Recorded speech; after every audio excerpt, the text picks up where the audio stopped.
안녕하세요. 셀트리온이 4,680억원 블록딜이 나왔죠. 셀트리온 헬스케어는 보면 전일 이제 상한가를 가고 시초가 9% 떠서 이제 오늘 블록딜을 알았을까요? 계속해서 지속적으로 하락을 했습니다. 전일 흐름을 보면은 여기서 이제 상한가를 갈 뻔 하다가 지수가 밀리면서 쭉 내려왔다가 다시 딛고 올라서 상한가 마감을 했었습니다.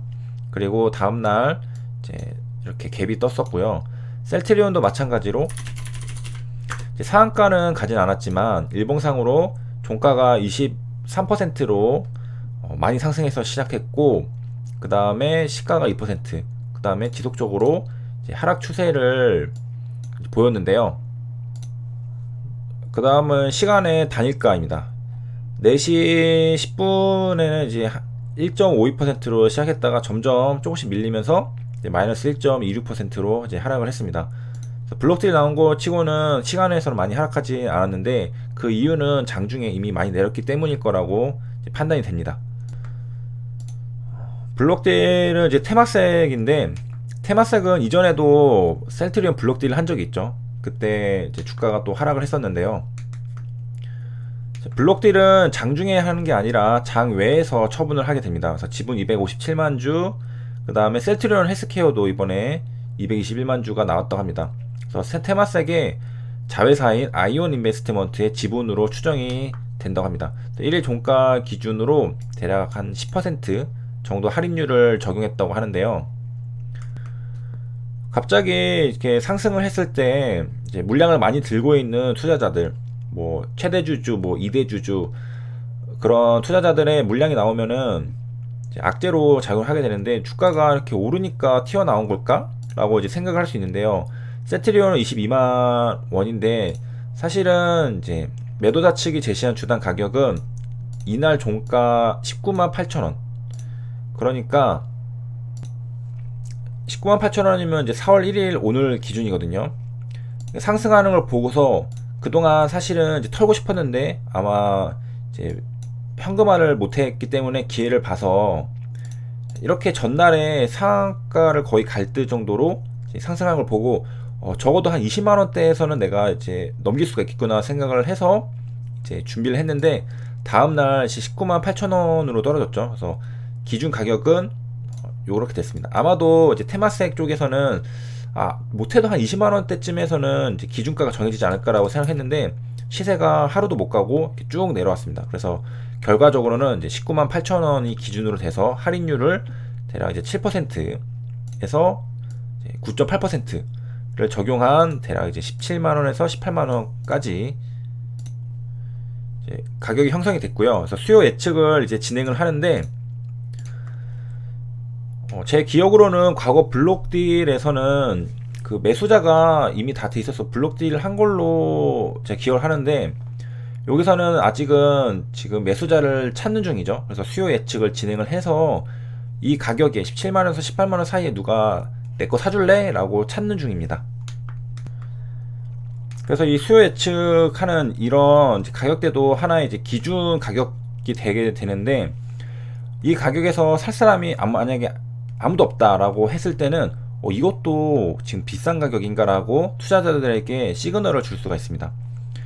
그리고 이제 이 가격에 이제 매수하려는 사람이 많다라는 것은 또 반대로 이 가격이면은 완전히 이득인 건가 라고 하는 시그널을 줄 수가 있습니다. 그래서 이 수요 예측이 어떻게 되는지도 이제 눈여겨보는 게 좀 필요하겠고요. 그 다음에 이전 시황 영상에서 너무 안 좋은 얘기만 있어서 이제 하는 관련해서 좋은 내용도 있습니다. 페드서 달러 조달 채널을 또 하나 확보를 했습니다. 페드가 설립한 레포 기구를 통해서 이제 하게 되는데요. 달러가 부족해서 발생한 게 외환위기였잖아요. 그래서 이번에는 뭐 금융위기, 외환위기 그런 건 아니고 실물경제에 타격을 입을 수가 있는 건데, 그래도 이제 유동성이 없다면 기업들이 못 버티고 도산을 할 수 있습니다. 그 다음에 미국 쪽에, 유럽 쪽에 유로스톡스, 그런데 이제 ELS를 가지고 있는 은행, 증권사들도 담보금을 달러로 지금 다 달라고 하거든요. 그래서 이런 것들도 달러가 많이 필요한 상태입니다. 그래서 페드가 설립한 레포 기구를 통해서 할 수가 있는데요. 미 국채를 이제 맡기면 한국도 미국 국채를 가지고 있잖아요. 이거를 맡기면 이제 달러를 받을 수가 있게 되는 겁니다. 그래서 이제 페드가 이제 직접적으로 이제 먼저 나서서 가지고 많이들 하는데, RP 환매 조건부 채권 창구를 이제 설립을 합니다. 그 2008년이랑 지금이랑 좀 다른 점은, 옛날에는 우리가 이제 뭐 통화 스와프나 그런 것들을 체결하려고 노력을 했던 것 같은데, 최근에는 이제 페드가 먼저 나서서 달러를 다 공급해 주는 걸 하고 있습니다. 이게 역사를 통해서 학습이 된 건지, 아니면은 그만큼 미국이 좀 위험하다 싶으니까 선제적으로 할 수 있는 조치를 다 하는 건지 그건 모르겠으나, 일단은 미국에서 이런 조치들을 선제적으로 하고 있고요. 그래서 긴급 선명을 통해서 했는데, 미 국제시장을 포함한 금융시장의 원활한 기능을 돕기 위해서 여기 임시 레포 기구를 설립한다라고 했습니다. 그래서 여기 FIMA 이제 계좌가 요거 뉴욕 연방은행에 있는 이 레포 기구 계좌거든요. 이거를 통해서 이제 달러를 공급하는데, 이거는 최소 6개월 이상을 유지할 계획이라고 합니다. 그러면은 이제 한국은 국채를 얼마나 가져올 수 있느냐, 여기 보면은 1월 말 기준으로 1211억 달러 규모의 미 국채를 한국이 보유하고 있거든요. 그렇기 때문에 이 FIMA 계좌를 통해서 1211억 달러를, 국채니까 이거를 맡기고 그에 해당하는 이 달러를 주겠죠. 1211억 달러를 받을 수 있을 겁니다. 그 다음에 이제 그 전에 600억 달러 한미통화 스와프를 했잖아요. 600억 달러를 하면은 총 합치면은 2천억 달러를 조달할 수 있을 걸로 보입니다. 2천억 달러면은 200조인가요? 그래서 200조 정도 한화로 조달할 수가 있고요. 이거는 이제 달러가 환율이 치솟게 되는데, 그런 것들을 방어할 수 있고. 그래서 이제 6일부터 레포 입찰을 하는데요. 이제 레포는 하루짜리인데 지속적으로 롤오버 차환 발행이 될 수 있다라고 합니다. 롤오버는 이제 만기를 이렇게 넘어가는 건데, 하루짜리니까 하루가 만기잖아요. 그래서 그 하루를 계속 넘겨가는. 그래서 1211억 달러의 국채를 이렇게 하고, 이거를 계속 하는 거죠. 그러니까 하루에 한 번씩 하는 건데, 이거를 계속 하면은 그냥 이제 달러를 그냥 공급받는다라고 생각하면 됩니다. 그 다음은 이제 대기업마저 돈가무, 은행대출 폭증인데요. 상황인 만큼 안 좋은 뉴스들이 정말 많은 걸 알 수가 있습니다. 4대은행 3월 대출 규모가 71조라고 합니다. 그래서 한 달 새 8조가 늘었는데요. 이유는 뭐냐면은 이제 비상 경영 자금을 미리 확보해 놓으려는 수요가 있기 때문이라고 합니다. 그래서 4월 위기설이 나올 정도로 경제계에 위기감이 팽배해 있다는 분석이라고 합니다. 저는 이거를 처음 들어봤는데 지금 이 정도로 심각하다고 생각하나 봅니다. 그래서 이제 4대 은행이라고 한다면 이제 국민, 신한, 하나, 우리 은행이 있습니다. 3월 대기업 대출이 이제 약 8조가 늘었는데 71조니까 요거 한 10% 정도 되겠죠. 2008년 이후로 최대 수준이라고 합니다. 그래서 전월 대비 증가폭도 역대 최대, 한 대략 10% 정도 역대 최대라고 하는데요. 그래서 작년까지만 해도 1조 수준이었는데 이제 8조니까 거의 이제 한 8배 정도가 지금 늘은 거거든요. 그래서 한 달 만에 8조 가량 증가한 거는 매우 이례적이다 라고 되어 있고, 최근 2, 3년간 은행의 대기업 대출 증가세는 주춤했다 라고.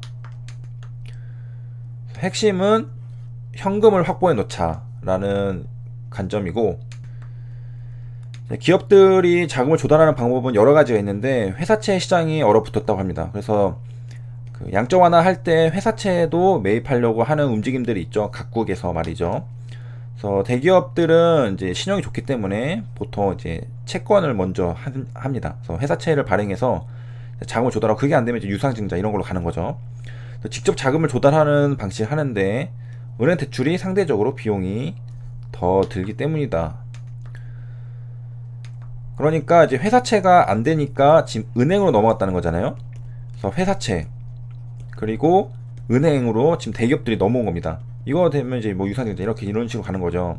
그래서 지금 회사채로 안 되니까 여기로 왔다라는 것을 알려주고 있습니다. 그만큼 대기업들이 자금 조달에 조금 우려를 가지고 있다라는 것을 보여주고 있는 지표 중에 하나고요. 대기업 곳곳에서 현금 확보에 비상이 걸렸다라고 말했습니다. 그 대기업이 이거 회사채 발행하고 이런 것들 제가 2019년에 작년이죠. 작년에 이거 상당히 많이 하는 것을 목격했습니다. 그래서 야 이거 대기업들이 지금 뭔가 심상치 않음을 느꼈구나 라는 것을 제가 느꼈거든요. 그런데 지금은 이것 때문에 더 이제 가속화된 건데, 이거 금지어 때문에 더 가속화된 건데, 신기하게도 이런 뉴스 기사 아마 계속 보셨던 분들은 대기업들이 자금 조달을 엄청나게 지금 2019년에 하고 있었구나라는 것을 한번 보신 적은 있으실 겁니다. 그래서 그때 대기업들이 뭔가 좀 눈치를 챘나, 뭐가 좀 안 좋은가 라는 것을 좀 생각해 봤던 적이 있는데요. 그 당시에는 아마도 이제 미중 무역 전쟁 그리고 일본 수출 규제 이런 것 때문에 대기업들이 지금 사업이 좀 힘든구나 라고 이해를 했던 게 생각이 납니다. 그리고 이대로 가면은 빌려줄 재원도 바닥을 드러내고 있다. 그래서 은행들이 이대로 가면 대출 공급에 문제가 생길 수 있다라고 하는데요. 은행연합회라는 게 있다고 합니다. 그래서 이걸 통해서 이제 여기는 이제 은행들의 목소리를 내는 데겠죠. 목소리를 내는 데인데, 원화 유동성 커버리지 비율이라는 게 있어요. 여기 LCR, 이게 규제가 되어 있으면은 대출을 많이 못 해주는데, 이 규제를 좀 완화를 해줘서 대출 더 해줄 수 있게 하자라는 것을 건의했다고 합니다. 금융위원회에게 말이죠. 그래서 국민, 신한, 하나, 우리 이렇게 4대 은행이죠. 그래서 원화 LCR은 4월 말 102에서 105%를 기록했다고 하는데요. 이걸 보면은 이제 100%보다 아래로 내려가면 안 되는 거죠. 그래서 각 은행에 제시한 원화 LCR 규제 비율을 간신히 넘는 수준이다. 그러니까 목까지 다 차올랐다는 거죠. 그래서 이제 규제 비율이 떨어지게 될 경우에는 이제 그런 은행이 있다면 금융감독원에 이제 위반 사항을 공시하고 개선 계획을 제출해야 합니다. 그래서 금융위한테 이제 건의를 했는데, 금융위도 이 LCR 규제 완화에는 긍정적이다라고 하고 있습니다. 뭐 공매도 금지도 하고, 지금 시장을, 기업을 도울 수 있는 것들은 다 하려고 하죠. 금융당국은. 그렇기 때문에 이제 은행 대출을 해서 기업을 좀 살려주겠죠. 유동성을 공급하는 거잖아요, 결국에는. 그래서 비상 상황이만큼 이제 은행이 경제 위기를 충격을 흡수할 수 있는 역할을 하도록 규제비를 여유를 두는 분위기다 하는데, 잘못하면 은행도 날아갈 수가 있겠죠. LCR 규제 같은 것도 왜 있었냐면은 은행의 건전성이 훼손이 돼서 기업이 무너질 때 은행도 같이 무너질 수가 있기 때문에 해놓은 건데, 지금은 일단은 어떻게든 살려야 된다라는 그런 인식이 많은 것 같습니다. 그래서 이건 뭐 처음 하는 건 아니고 2008년 금융위기 때도 은행에 대한 원화 LCR 규제를 완화를 한 적이 있다고 합니다. 한 번 했는데 괜찮았으니까 이번에도 한번 해보자 라는 거겠죠. 그래서 이제 대기업들이 은행 대출에 열을 올리는 게 CP, 그리고 회사채 발행을 통한 직접 자금 조달이 어려졌다는 거입니다. 그래서 무제한 양적 완화할 때도 CP, 회사채 이런 것들 매입하겠다라는 얘기가 많이 나오잖아요. 그 이유가 기업들이 자금 조달을 하는, 이 직접 자금 조달하는 방법이 이거 두 가지인데, 이거 두 가지가 지금 잘 안 된다는 거잖아요. 그래서 이거를 우리가 좀 뚫어주겠다라는 게 지금 각국 중앙은행의 그런 생각들이고, 이게 어려져서 지금 이제 은행 대출로 넘어왔다는 게 지금 이 보고 있는 기사의 내용의 핵심입니다. 그 이제 예시 중에 하나가 신용등급 AA인 AA, 호텔 롯데 1,400억 원 규모 회사채가 연 2.1% 금리에 거래가 됐다고 하는데요. 이거를 이제 비교해 볼 수 있는 거는 이제 민간 채권 평가 회사가 산정한 적정 시장 금리가 있습니다. 이거랑 비교해서 높은가 낮은가를 비교해 보면 되는데 0.058% 포인트 높다라고 되어 있습니다. 그러니까 시장 금리는 지금 보면은 여기서 빼면 됩니다. 이거 뺀 게 이제 이건데, 그보다 높다는 의미는, 금리는 돈의 가격이거든요. 돈의 가격, 돈 뗄 위험이 없는 우량 채권 A가 두 개인 이 회사채도 가격을 낮춰야, 그 채권 가격은 올라가면은 이 금리는 낮아지고, 이것도 반대면 또 반대고, 그래서 가격을 낮춰야, 금리는 높여야, 같은 말이죠. 가격을 낮춰야 겨우 거래가 이루어지는 겁니다.